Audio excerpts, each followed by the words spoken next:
Hi, in today's video I'm going to teach you how to create a classic cash log in Excel, and hopefully along the way we'll teach you some tips and tricks and some daily applications. So let's just jump right in. So here is our classic cash log. For each transaction you're going to need a date, type of transaction, vendor name, customer name, check numbers, for reconciliation purposes a cleared check column, a check amount, deposit amount, and then also for reconciliation purposes a cleared deposit column, and then we're going to have our running balance. Let's just jump right into our example now. A few of these columns and headings are all smushed together. What we need to do for them to fit into the cell is to wrap the text, and to do that we need to go back to our home menu. You can left click and then highlight each of the cells we want wrapped, and then go up here to wrap text. You'll see immediately the text gets wrapped within the cell. We want to change the column width. Now in the first two columns I like to make them size 9. Now you can grab, like I did, grab the columns and then go to the rightmost column, left click on it, and you can try to adjust it manually, which takes a little bit, or you can right click on it, drops down the menu to column width, and for these two columns we can make them the width of 9. Now for a name, that is too small, so we want to make that bigger. And again, I know from experience 20 is usually a great size. Now I can try to get it right at 20, or I can then again go down to column width, click on it, enter in that number, click OK, and it sets it. For the remaining columns, we can again highlight them all by left clicking and dragging, go all the way to the rightmost column, click on it, and then we can set our column width for 12, which is perfect for numbers. Now in both the cleared check column and cleared deposit column, you don't need this much room just to place an X indicating that the check or deposit is cleared. So we can change these down to a much smaller size, and let's go half of that, bring it down to a column of size 6. Again, I can grab it with my left click and try to work it down to get to 6, or I can just right click the column, the edge of the column, click on the menu for column width, and type in the number, hit enter, it automatically gets set. Now you can see the height of this row has not changed, and we have a lot of dead space up there. To get the row height correct, quick trick is to take your cursor, highlight the bottom of the row, and then do a double left click, and it will automatically adjust to the correct height for you. Again, that was cursor on the row, double click left, and it adjusts it automatically.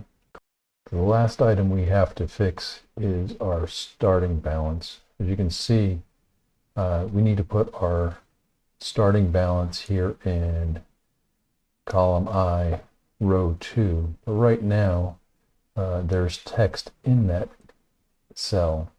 If you look up here, if you select cell I2, there is really nothing in it. But we go over here to column H, row 2. You can see starting balance is in this cell, but due to its alignment, it's aligned left, which means the text starts on the left-hand side and goes towards the right. And because starting balance is too big for this cell, it spills over into the cell next to it, which we cannot have for our purposes. So we have the cell already selected. We just need to go up on our main menu and click on right justification or right alignment. And then the starting balance starts on the right and goes towards the left. And this will leave our cell for our beginning balance empty, and we can just enter in our 10,000 for our starting balance. We are now ready to format our columns for our classic cash log. Column A is always going to be a date, so we need to format all of these cells to hold a date.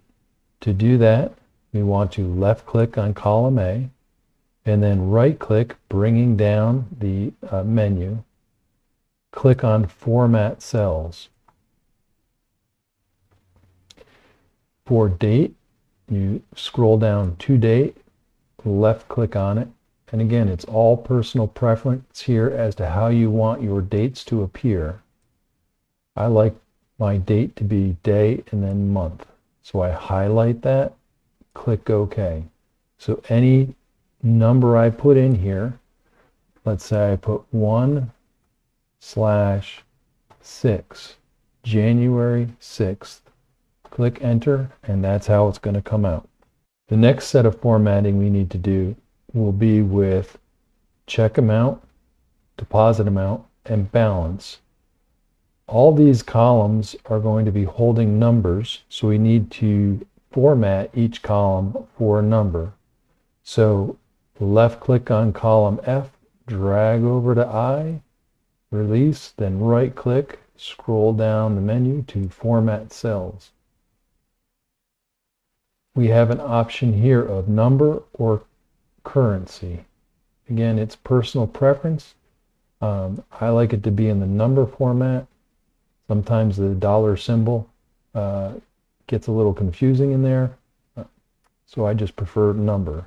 And I also, personal preference, I like my negative numbers to be red with parentheses around it. So I highlight that, click OK. Now our columns are all set and formatted. For speed purposes, I've already copied over our template with our vendors and customers and what we've collected from them or spent with them. Now a quick tip for you. You can see here on the date, we've selected this cell, and in the lower right-hand corner, there's a little dot. If we hover over that, our cursor then becomes a plus sign. If I were to click on it and drag, it would list the dates then in sequential order, which is what we do not need for this purpose, because we know all these deposits were made on the same date. So let's go back to the one date. But if we were to right underneath it and enter in the same date and then highlight both dates and then left click and drag down, it would then copy that same date all the way down through the cells that we have selected. So again, enter the date twice, highlight them, hover over the lower right hand corner to create a plus sign, left click and hold, drag down to where you want it highlighted, release, and it copies the dates. In the same manner, over here with check numbers, we have the first check as 15,132, and we know the next check is 15,133. But to speed up entering checks, again, if you were to highlight these two, hover over the lower right hand corner till your plus sign shows, left click and drag down, you'll then copy the checks in sequential order. It's just a fast way to speed up your data entry. When we enter the type of transaction, we know that Mr. Brooks used a Visa card. We know that Mr. Baines used an Amex card. We know that Miss Richards also used an Amex card. And if you just start typing Amex, you get the one letter in it already populates. Mr. Smith, the same thing, used an Amex card. One letter, it populates. Miss Johnson used a MasterCard, and then Mr. English used a Visa. And since Visa's already in there, it already populates it. Let's move on now to figure out how to get a running balance of our cash log based on the deposits and on the check numbers. To get our daily balance in our cash log, we're going to need to write a formula.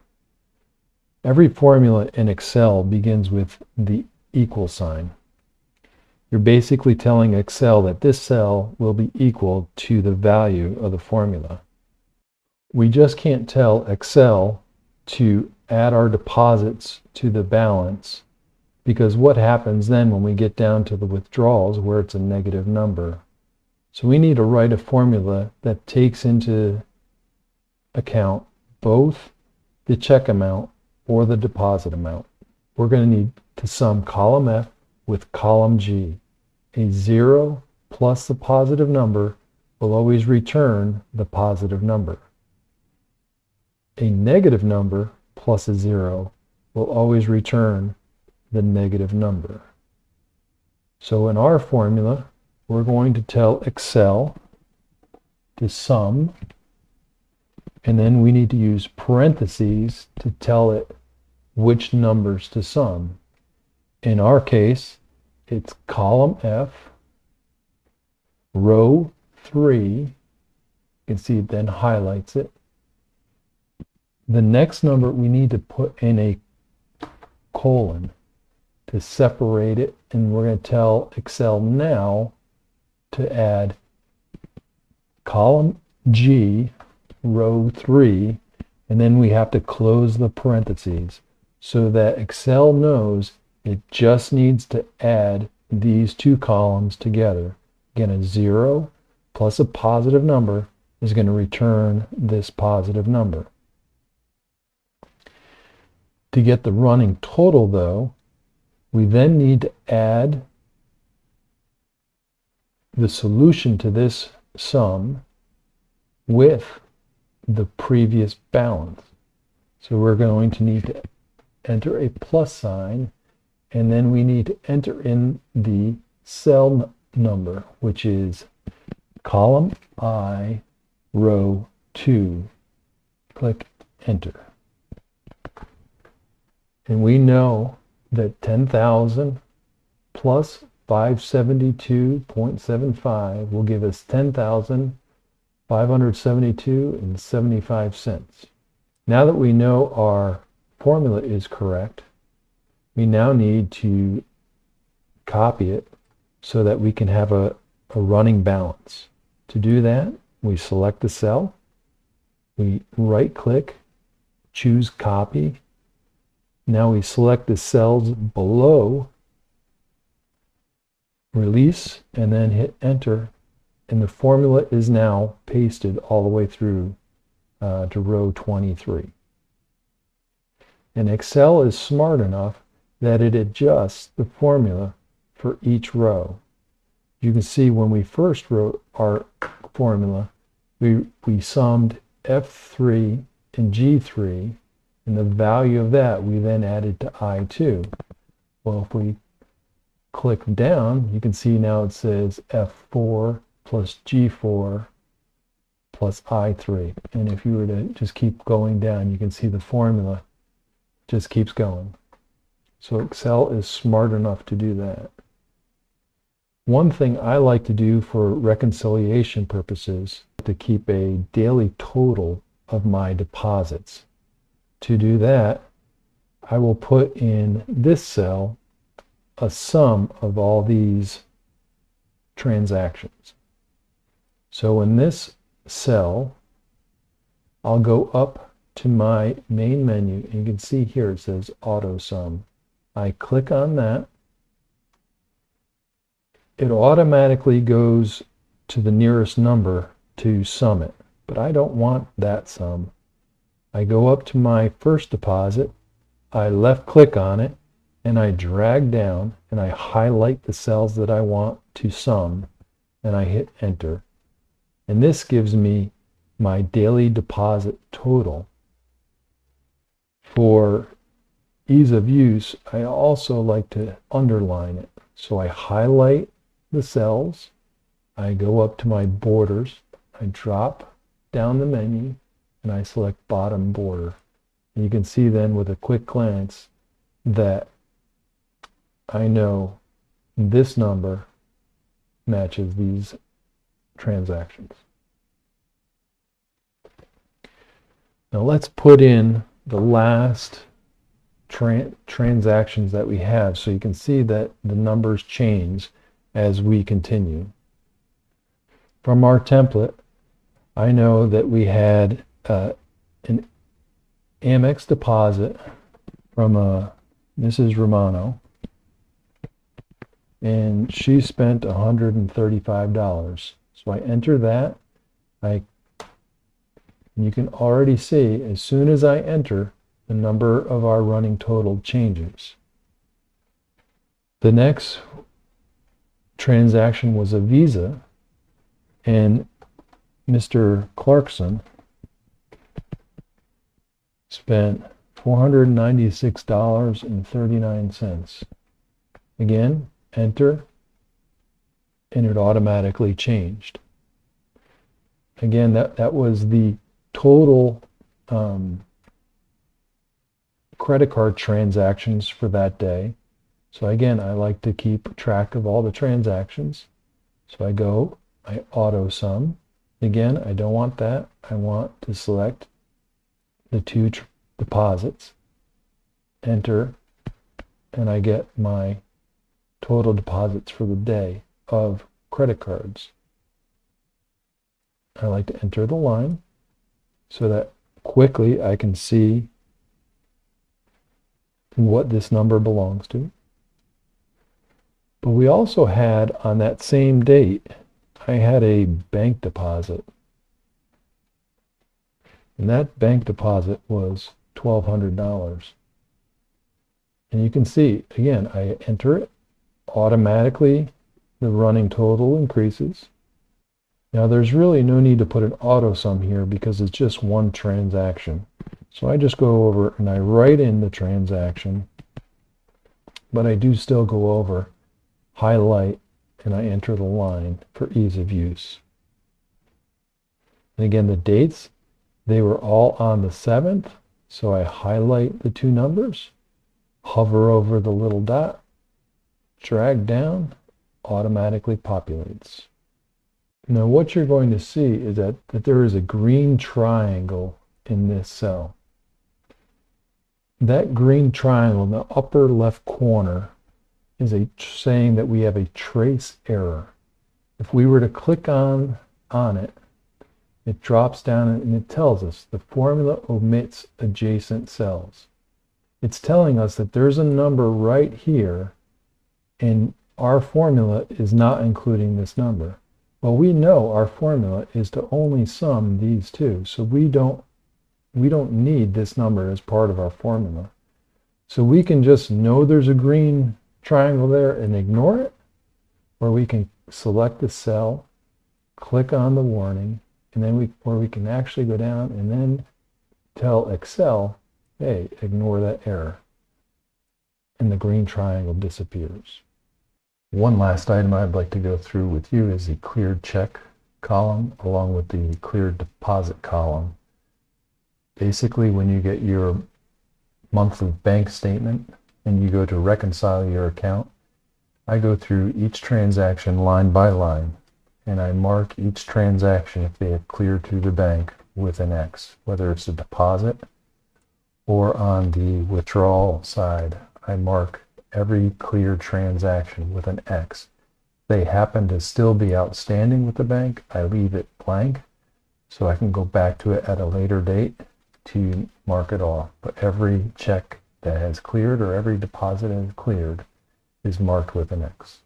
Now, as an added bonus, we had our cash log for January, but what happens at the end of the month? Well, easy way is to go down to the tab, right click on it, get the menu, and go to move or copy. Click on that, We want to move it to the end. We want to create a copy. Click OK. You'll see it's copied that worksheet identically.